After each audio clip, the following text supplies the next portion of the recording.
Nghe cú vô không gặp.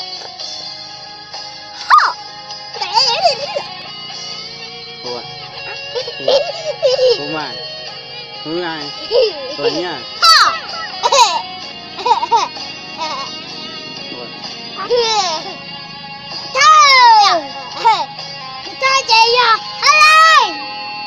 Có theo cô ư, sao kể chỉ lưu cho trẻ gì nó. Vì hai kia gió có chỉ mua lưu chia lưu tiền. Tôi chưa làm gì, tôi mù cho mò. Có gì chỉ cho, chỉ lưu cô đi khó.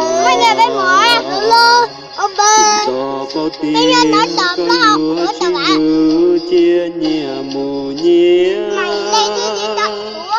Chỉ lưu chia mà chia tạm bao ly nó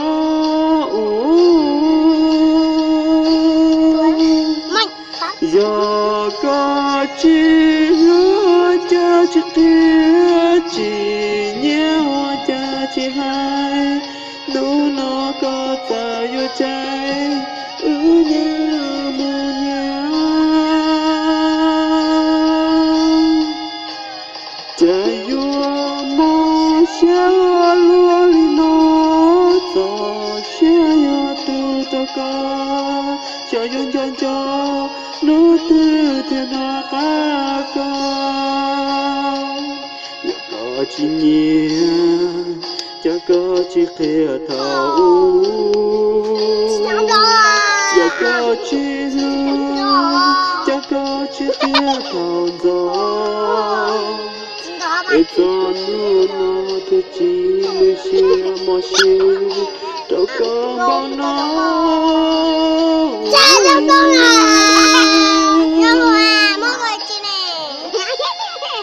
giờ có chỉ lưu cha chỉ kia chỉ nhớ cha chỉ hai đủ nó cho tới trái nhớ mùa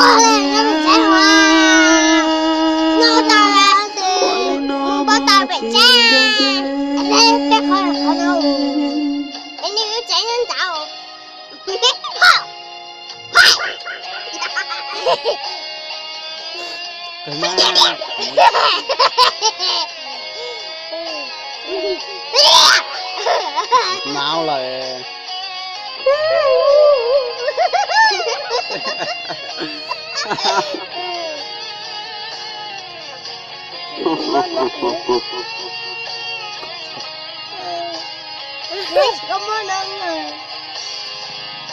giờ có chỉ lưu cha chỉ kia chỉ nhớ cha chỉ hai đủ nó có ta yêu trái nhớ mù nhớ cha yêu mò xa lo li nó cho xa yo tu cho có cho yon yon cho nó từ thiên nó ca có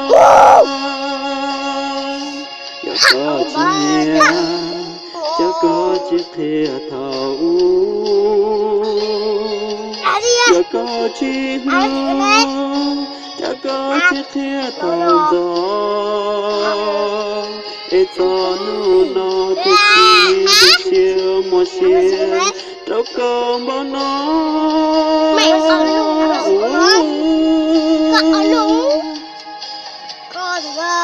giờ có chỉ lưu cha chỉ kia chỉ nhớ cha chỉ hai đủ nó có ta yêu trái nhớ